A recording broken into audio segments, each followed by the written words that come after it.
Okay, we'll start with opening comments from Coach and then questions for the student athletes. Coach? Obviously, just want to congratulate Creighton. Very well played game, executed really well, defended really well.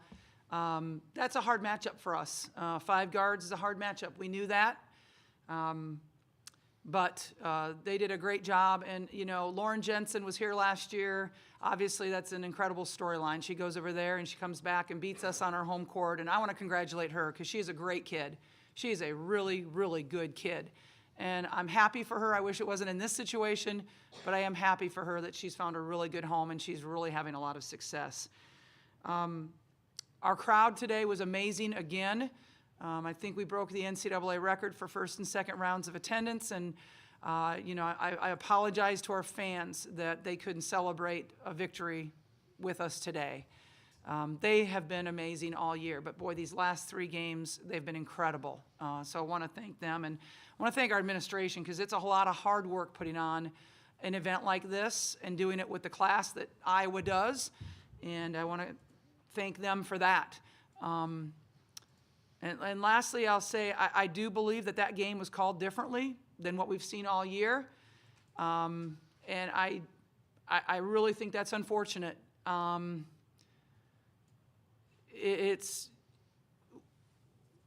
We average going to the free throw line 18 times. We go 8 tonight.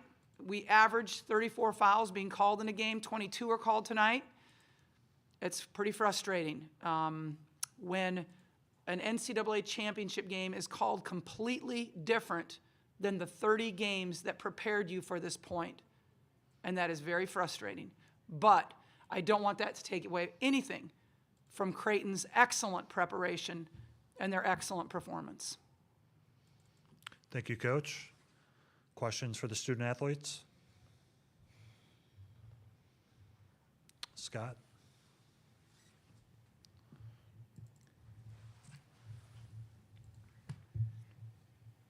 Scott Docterman, The Athletic. This is for Monica. On the last shot, what did you see? And the ball just seemed to hang on the lip there. It felt like 2 months, but it was like a quarter of a second. But what did you see on that play, and how did it all shake out? Yeah, I mean, I think I had a hook shot. I've shot a million hook shots in my life, and that one just happened to not go in. So, I mean, I think we've run that play a lot. We needed to run that play, and it was just unfortunate that it didn't go in. Dargan? Caitlin, with these teams knowing each other so well, did you feel like that had any impact on, the back and forth play there? I mean, obviously, yeah, I think we knew each other pretty well. I thought we battled and battled and battled. Obviously, didn't perform the way we needed to win in the fashion that we wanted. And, I think we still had a lot of opportunities to win the game. But, overall, they executed down the stretch and we didn't. And, there's a lot of little things that you can go back and pick out from a one-possession game. And, I think it's overall just going to be a lot of fuel to the fire next year. I think that's really all you can use it as. Obviously, we're frustrated, we're disappointed, we're sad, but we have our core coming back, and I think that's something bright to look forward to as well. In the back? Corey Cuffler, WQAD. Caitlin, can you talk about the emotional part of this game? It seemed like out there at times you were frustrated, whether it was with calls or shots not going in or whatever. How were you able to maybe not check those emotions at times, and it kind of got you out of your game a little bit, it seemed? Yeah, I think I'm an emotional player no matter the situation, good or bad, and I think that's how I'm gonna play. Really, if we're winning, we're losing, I'm playing good, I'm playing bad, and obviously frustrated with the calls, but I think at the same time, I miss some bunnies that I usually make, and sometimes that's how basketball goes. Yeah, it's disappointing, it stinks. Yeah, I would have liked to get more calls. I could say that every single game. Coach Bluter could say that every single game. Our opponent could say that every single game, and I'm not going to sit here and make excuses for how I played. And, I think just coming back and working harder than I ever have is really all I can do. Susan? Could you guys describe the defensive situation when Lauren took the 3-pointer that put them ahead? What was it, just kind of a scramble there with the screen? Monica? Yeah, I mean, at that point, we were switching all ball screens. I mean, all of their players shoot threes. They're all good from the 3-point line. So It was easy to switch every single one in that last stretch, and she's a good three-point shooter. We had hands up. She shot over it. I mean, it's a great shot, and down the stretch, she's a great shooter, so props to her for that. Oh, Jeff? Rebounding was a problem. I think at one point the second chance points was 15-0. I don't know how it ended up, but what happened there? Yeah, I think that was kind of the story of the game as well for us. Obviously, in games we've lost, rebounding has been a pretty big issue for us, and it was tonight. And, you know, when people get more opportunity, basically double you up and opportunities to shoot the ball, it's going to be really hard to win a basketball game. And the O boards that they did get, they executed and basically scored on most of them. And, you know, that hurt. And at the same time, we didn't crash to the best of our ability to get those second chance opportunities as well. So, yeah, rebounding was an issue. Yeah, I mean, I think something, too, that they do a little bit differently is they shoot a lot of threes, and when you shoot threes, it's a lot of long rebounds, which is something that we know, but we might not be as used to the volume of three-point shooting. But I totally agree with Caitlin. Like, that is something that needs to improve for our team and something that has improved this year but can go even further. Scott? I know this one's going to linger for a while, so but walking in, seeing the crowd, seeing 14,000+ people, knowing the stage that you're on, the network you're on, how do you feel about maybe how you helped elevate the sport, and then also how it the ramifications of a game like this, because it's an exciting game in front of a lot of people? Start with Monica. Yeah, I mean, I think what Iowa does and how they support women's basketball is unlike anything anywhere. Walking out of the tunnel and seeing that many people is almost unexplainable. It fills you with joy, and it makes the game so fun, and it fuels you. So I just thank you so much to everybody who came out today. It does suck to have that volume of people here and not be able to perform, but I really think that getting that many people in one gym to watch women's sports is huge, and it just goes to show the love and dedication that they show to us here. But I think we're a fun team to watch. I think people are picking up on that, and I think it's drawing more eyes to the sport. Obviously, Caitlin's a phenomenal player, and that brings it too, but people come a lot of times for Caitlin's name, and they stay because we're so fun to watch as a collective unit. So I'm just so proud of what we're doing here, and the story's not over for us. Caitlin? Yeah, I think Monica basically said it all. Obviously, a wonderful opportunity for the women's basketball game today on ABC in front of a sold-out crowd. And, you know, I just feel bad for our fans because they've given us so much over these past 2 weeks, really willed us to a regular season title here at home versus Michigan. And, you know, I hope they come out and support us the exact same way next year. I know they will. I think there's a lot of exciting basketball ahead for this group, but obviously the feeling of letting them down, letting the coaches down, our teammates down, it stinks right now, but I think overall just more fuel for us going into next year. We have one final question via Zoom. Lindsay, go ahead and unmute yourself. Hey ladies, Lindsay Schnell from USA Today here. Back off the question about rebounding, there were a lot of times that Creighton went in and just tipped it out to one of their teammates. How hard is that to try to simulate when you're getting ready for this game? You know, they rebound really well as a team. It wasn't just one person that was doing all the damage. Caitlin?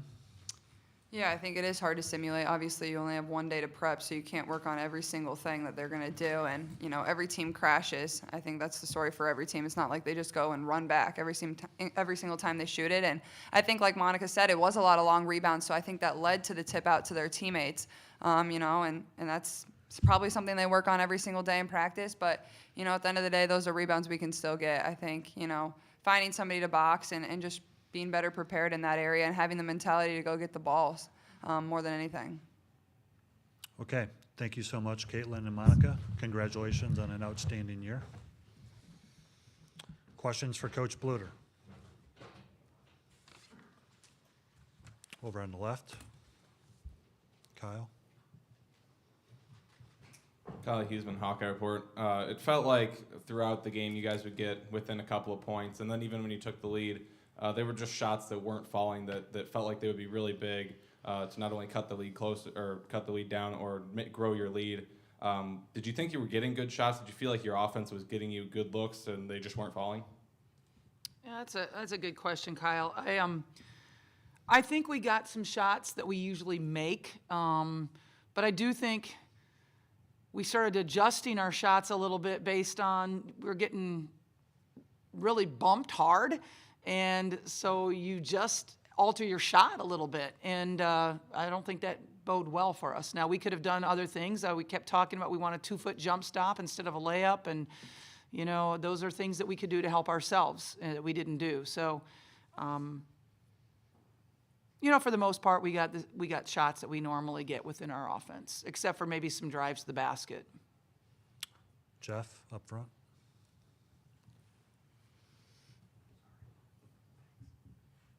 Yeah, Jeff Linder, Cedar Rapids Gazette. You said the game was called differently than most of the year. Was it just called more loosely or inconsistently or what?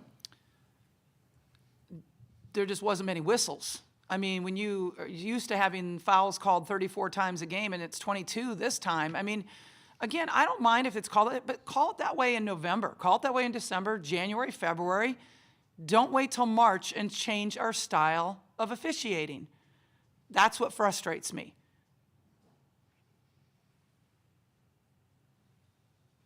Susan?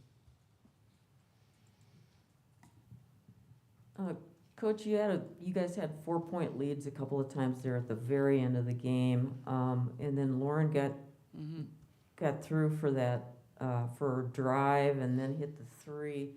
Did you see anything on either one of those plays that maybe the defense just didn't quite pick up? Yeah, you know, the drive, I think they're doing such a good job of hitting threes, and they had 8 threes in the first half. They only had 2 in the second half, 1 in each quarter. So we did a better job of guarding the 3, but when you do a better job of guarding the 3, what does that open up? Drives to the basket, and she exposed that very well. Zachary on the left.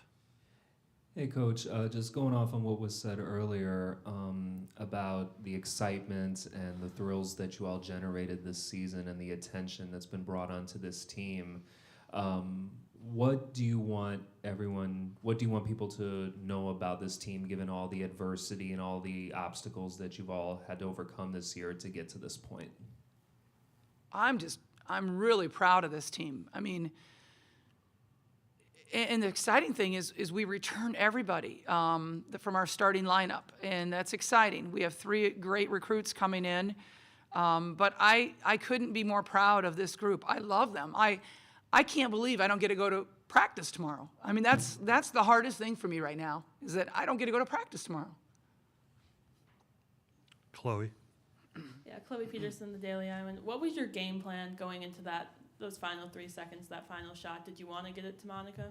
We did. We wanted to get to either Monica or Caitlin. Those were our 2 people that we were trying to get the ball to. We have a question on Zoom. Lindsay? Hey Lisa, Lindsay Schnell from USA Today.